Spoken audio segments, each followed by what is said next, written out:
I think they already have. Joining us now, Alpesh Patel, CEO of Prothenium Partners. Good morning to you. Yeah, good morning. Shall we start in reverse order and start with the last story first? It's tempting, isn't it? But let's save the best till last. Yeah. You're talking to the only Australian who doesn't care about cricket. Anyway. Not now. Neither does your team. Very good.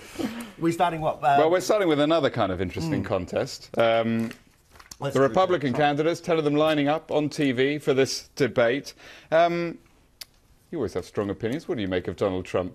You know, it proves something, which is people, and not just in America, they are absolutely fed up with career politicians. And that's why people like Donald Trump, who are outside of that perfectly polished, diplomatic, balanced language, who have done things outside of politics, can get so far ahead. As you say, rightly, he's in the lead. I used to work in the US Congress, and I have to say, they were all just perfectly manicured all the time. Now, you might say Donald Trump looks perfectly manicured, but certainly his language and terminology isn't. And politics is always about one thing and one thing only, which is about hope, which is why when he talks about making America great again, he's actually leading in the hope stakes. And the other candidates have simply not caught on about that. Yeah. Well, it's still a long time to go, though. What are we, 15 months? 15 months. Well, it's going to be an interesting 15 months. Yeah, and we've seen this in the past, right, where we've had, you know, standouts, let's say whatever side, but let's say Republicans, standouts, and then 5 months, poof, they're gone. Normally because they make certain errors. He seems to have made them all up front. You know, his discussions about immigrants, I mean, everything, foot in mouth every time. But his ratings go up. And that's another America. I was very fortunate when I was at university at Oxford. I was taught by Dr. Nigel Bos, a leading authority on US politics. Where did he go? Sorry, I was talking about Dr. Bowles, actually.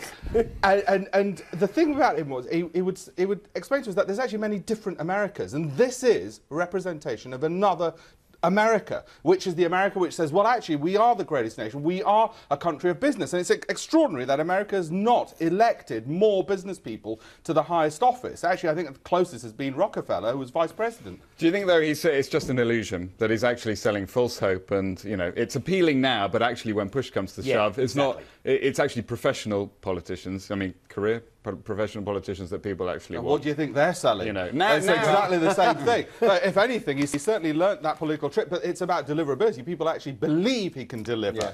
So he's got more credibility, not only because he comes across more authentic, but he's got the credibility of performance, whereas the career politicians don't. And you could argue that the reason that you always get the career politicians, they're only ever competing against each other. There's a lot of people, and probably around the world, who want to see this businessman who talks so boldly and has achieved so much to actually have a go at it, have a stab at it and see what happens. Of course, we're all a bit afraid he'll have his finger on the nuclear button as well. Yeah, there's a separate side to it. It's not just all about business and economics when you're running as president of the US. We shall see. Yeah. Let's move on quickly because I think we're running out of time. Financial Times. Now, when I was at Harvard... You're doing a delivery, so we can't talk about the cricket. When I was at Harvard... no, I'm joking, I wasn't at Harvard. Surprise, surprise. Let's talk Bank of England yesterday. OK, we had we're bombarded with lots of data yesterday. The Bank of England, what, 1 out of the 9 members on the sort of the committee that makes the decision on interest rates, 1 said, yeah, let's go up, 8 said no. Not as bullish as the Federal Reserve. No, absolutely. Having said that, it's a great news story. I mean, I don't think that it's been portrayed as the positive news story it is for the economy. So interest rates are rising because GDP is strong, jobs are growing, which is great news if you are a consumer out there, because your first instinct is, oh God, my mortgage rate's going to go up. But in actual fact, interest rates will only rise, and the Monetary Policy Committee will only come to a decision on this when the economy is strong enough to handle that rise. So I see it as a positive story. One of the things that I do with the UK government is to bringing in with investment and entrepreneurs from around the world as part of UK trade and investment. I'm not name dropping again. It is imperative that we capitalise on how strong the UK economy is at the moment to bring in capital from abroad whilst the going is so good, because the story is so positive. So we bring in entrepreneurs, we bring in foreign capital, because now's the time to do it whilst we're an outlier from Europe. We're an outlier even from the US economy in terms of the rate at which we're growing, the momentum that we have. And UK companies, I was just looking at the valuation of the FTSE 100. It's an all-time high, pretty much an all-time high. British companies, or companies, foreign companies even, listed in the UK are worth more now than they've ever been in the history of the UK stock market. Wow. So now's the time for the UK government to capitalise on this as a positive story, and departments like UK Trade and Investment, who's charged with this role, to bring in that capital through their various units, the Global Entrepreneur Program, VC unit, those kind of groups, to say, right, let's really bring in the money and really drive this advantage home. Okay. A very dramatic picture on the front of the Wall Street Journal. Those relatives, many of them in Beijing, still wanting answers. And it's I guess, a part of this story that there's so much distrust about what the authorities have said that, again, as this woman on the front of the paper, still desperate for news. But perhaps we're starting to get that news. It's an even bigger issue than those poor families, because if you think about the number of people over August who are going to be going on their holidays, getting on flights, some of the unanswered questions include who was at the controls. We cannot answer who was at the controls of an aeroplane in this day and age. And not only that, you've got to wonder, surely the US military satellites, the Chinese satellites, the Russian military satellites, how come they are just totally unwilling to disclose this information? Because apparently, according to newspaper reports, we don't have that yet. Now, they can say national security, but at least they could have pointed to whereabouts or given some kind of tip. Now, that makes me worried, getting on a plane, that they don't even know who's at the controls when something like this happens, and can happen, especially when we talk about a global security risk as well.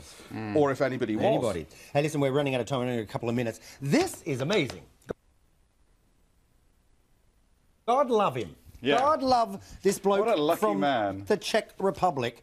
It's about vinyl's return. So everybody got out of vinyl. He kept on going, and now he's one of the world leaders. It shows that sometimes in business, or perhaps often in business, it is about luck, isn't it? Because some people would have said, you're a stupid man, you should have sold that factory, but he held on to it for whatever reason. You're absolutely right about luck, but also it's about intellectual property. He owns the intellectual property of this. He kept manufacturing it. Linking it back to the earlier story, governments want to attract intellectual property. Now's the time. I mean, I think I should get on a flight, say to this guy, look, come to the UK, we've got growing economy, bring your intellectual property. We've got the centre of the world's music industry over here. You'll go even bigger from here. And that's what I'm talking about. It is about the intellectual property. It's about businesses and entrepreneurs being able to capitalise on things, but also being in the right place at the right time. I think he's going to grow even bigger coming from a country with a rising interest rate like ours. Very good. The last story.